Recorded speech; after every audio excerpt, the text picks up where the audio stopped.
Berham, segera kamu minta maaf sama papa.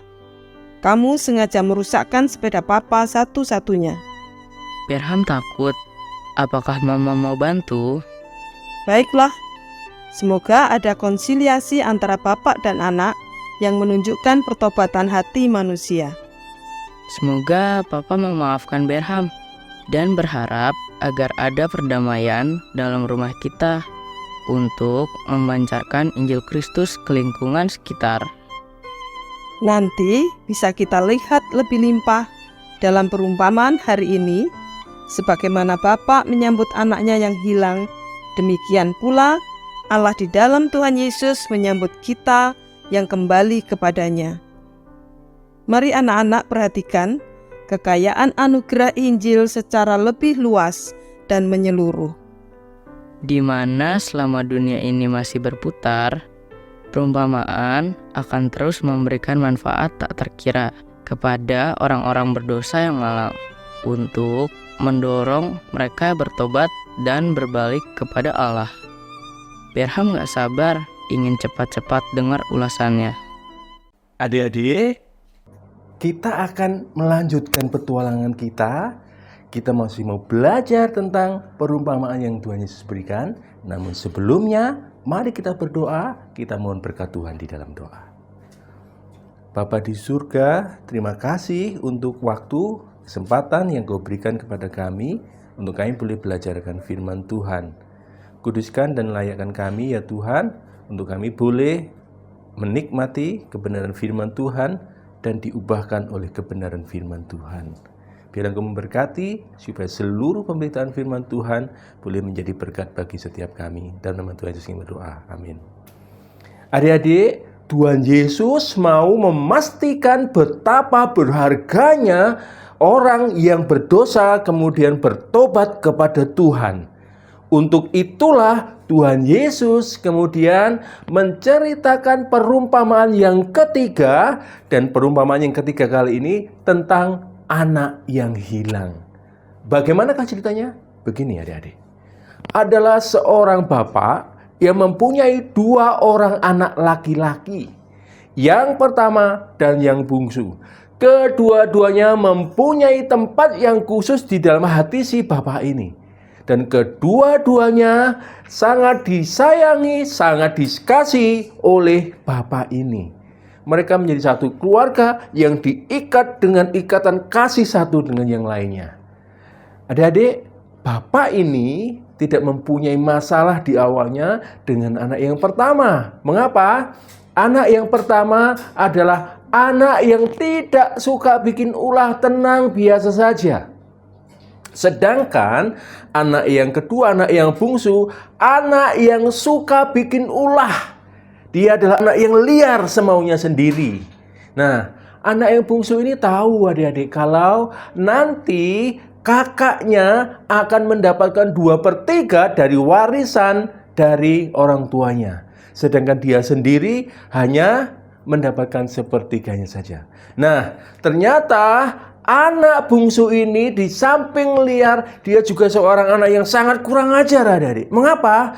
Karena anak bungsu ini kemudian meminta 1/3 dari harta kekayaan orang tuanya, harta bapaknya itu, untuk dia minta di saat bapaknya masih hidup adik-adik. Yang namanya warisan itu seharusnya dibagikan setelah bapaknya meninggal.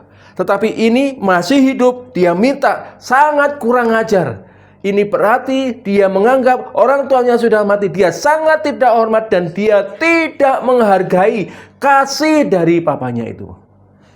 Sebagai orang tua, papanya memberikan 1/3 bagian itu.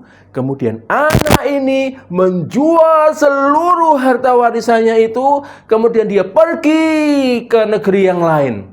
Apa yang terjadi di negeri yang lain itu adik-adik? Di negeri yang lain ini dia berlagak kaya.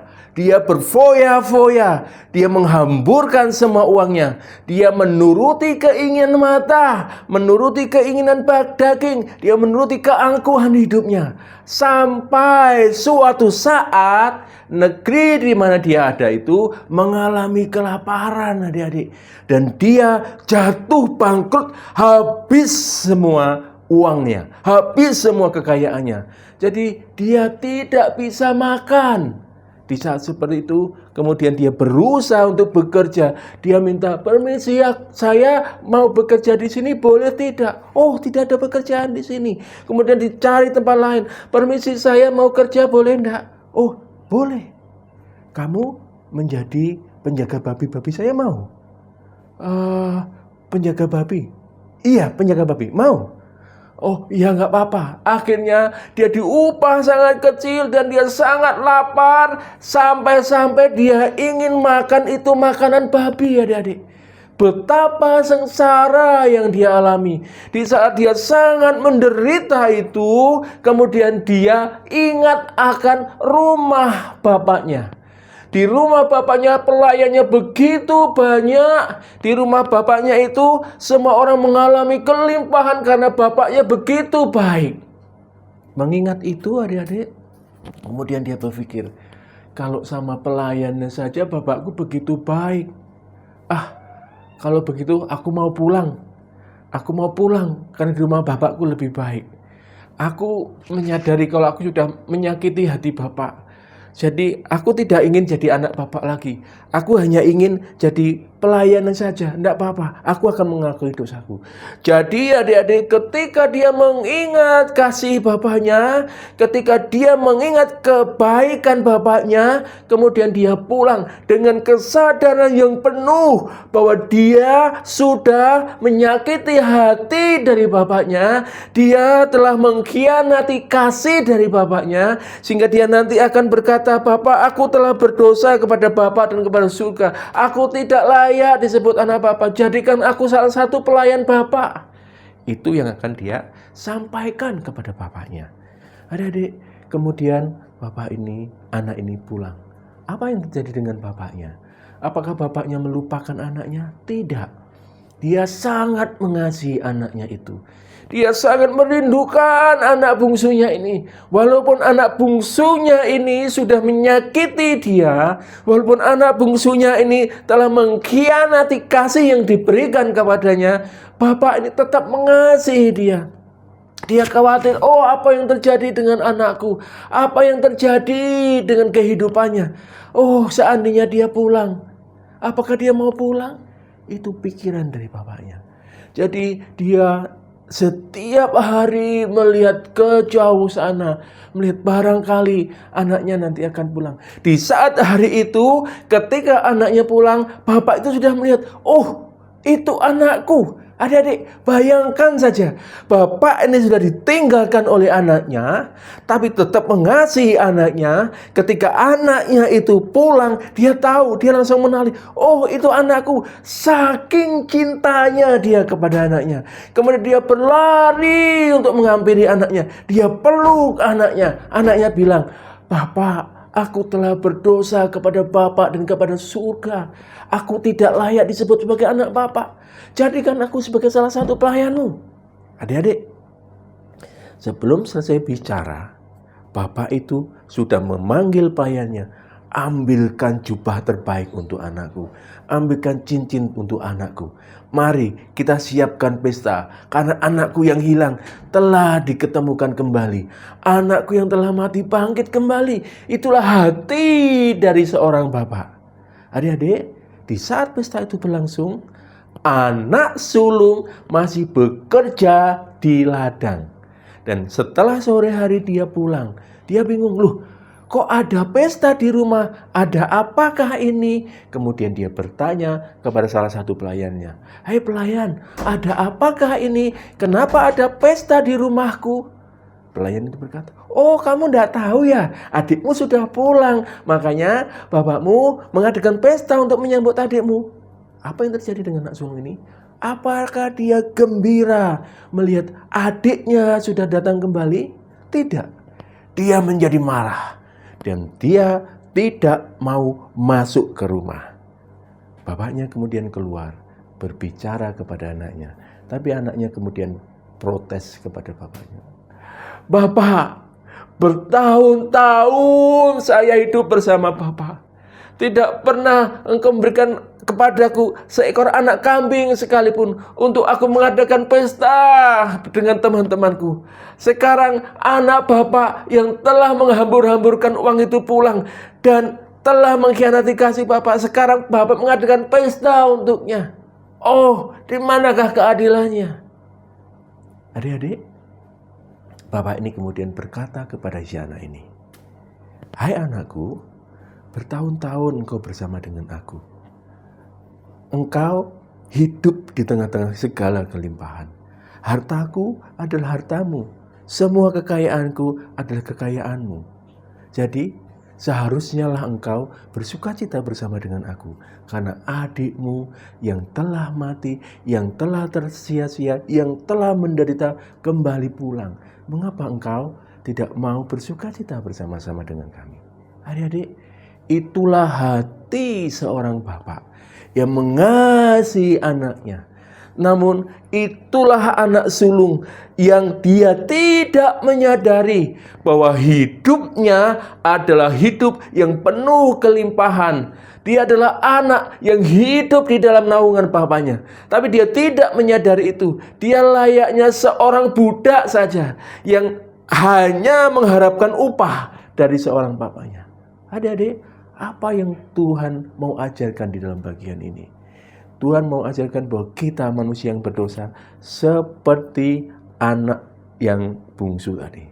Menyia-nyiakan kasih Allah, menyia-nyiakan anugerah Tuhan, menyia-nyiakan kebaikan Tuhan. Bahkan kita memberontak kepada Tuhan.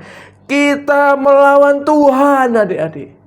Tetapi terkadang Tuhan mengizinkan semua kesulitan dan penderitaan. Untuk apa?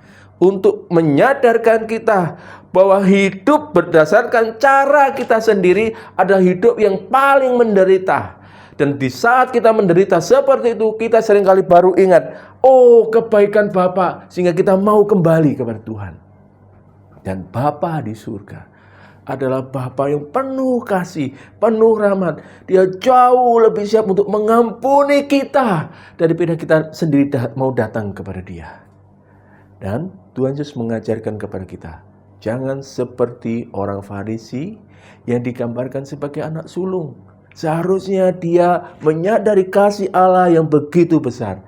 Tapi karena mereka tidak menyadari kasih Allah yang begitu besar, akibatnya apa? Mereka mempunyai jiwa budak. Mereka hanya seperti orang yang diupah saja, tidak menikmati kasih Allah yang begitu besar, begitu luar biasa. Adik-adik, di manakah posisi kita? Apakah kita seperti anak bungsu?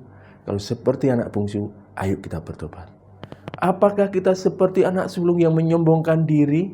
Kita merasa hebat, merasa baik, tapi kita tidak mempunyai pergumulan, mempunyai kasih, mempunyai persekutuan yang erat dengan Tuhan. Mari kita bertobat. Kiranya petualangan kita kali ini boleh sungguh-sungguh menyadarkan kita. Kita adalah orang yang berdosa, namun kalau kita mau bertobat kepada Tuhan, kita akan diterima oleh Bapa di surga. Tidak peduli apapun latar belakang kita. Tapi kalau kita sudah diterima oleh Tuhan, biar kita bersyukur, bersukacita, dan kembali menyatakan kasih Tuhan. Supaya banyak orang di sekitar kita juga boleh menikmati kasih Tuhan. Amin. Mari kita berdoa. Bapa di surga, kami bersyukur, kami berterima kasih. Kasih-Mu yang begitu besar, yang menganugerahkan Tuhan Yesus Kristus kepada kami, sehingga kami boleh diselamatkan dan kami diterima oleh Bapa di surga. Terima kasih oleh pencerahan Roh Kudus, sehingga kami menyadari dosa-dosa kami dan kami mau bertobat dan kami mau kembali kepada Bapa. Terima kasih untuk kasih Bapa yang begitu besar, sehingga mau menerima kami manusia yang berdosa, bahkan memulihkan hidup kami. Terima kasih Bapa. Kami mau mempersembahkan hidup kami menjadi alat di tangan Tuhan, supaya dengan hidup kami banyak orang yang akhirnya juga mengenal kasih Bapa di dalam Kristus Tuhan. Terima kasih Bapa, dalam nama Tuhan Yesus kami berdoa. Amin.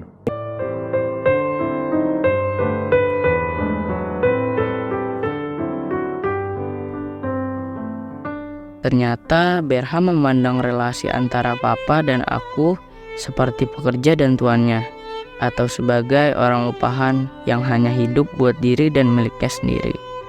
Jadi, setelah dengar perumpamaan ini, kamu tahu bahwa tidak ada hubungan yang baik antara ayah dengan kedua orang anaknya. Dan juga ternyata banyak orang Kristen yang tidak mempunyai relasi covenant dengan Allah. Bahkan ada pendeta mengatakan bahwa bagi jemaat yang melayani dan memberi persembahan banyak akan dibalas berkali-kali lipat, karena Allah tidak pernah berhutang. Manusia selalu dalam posisi berhutang terhadap Allah. Kita ini banyak dosanya. Jangan melayani untuk memperoleh upah. Jadi kesimpulannya, manusia akan rugi besar kalau hanya minta kaya. Memang itu mental budak. Posisi tidak harmonis ini membuat manusia tidak dapat menikmati rahasia dari kasih yang Allah berikan secara gratis melalui perjanjian covenant-Nya. Selalu ikatkan diri dengan perjanjian covenant-Nya yang terdapat dalam Lukas pasal 16 ayat 1 sampai dengan 8. Siap.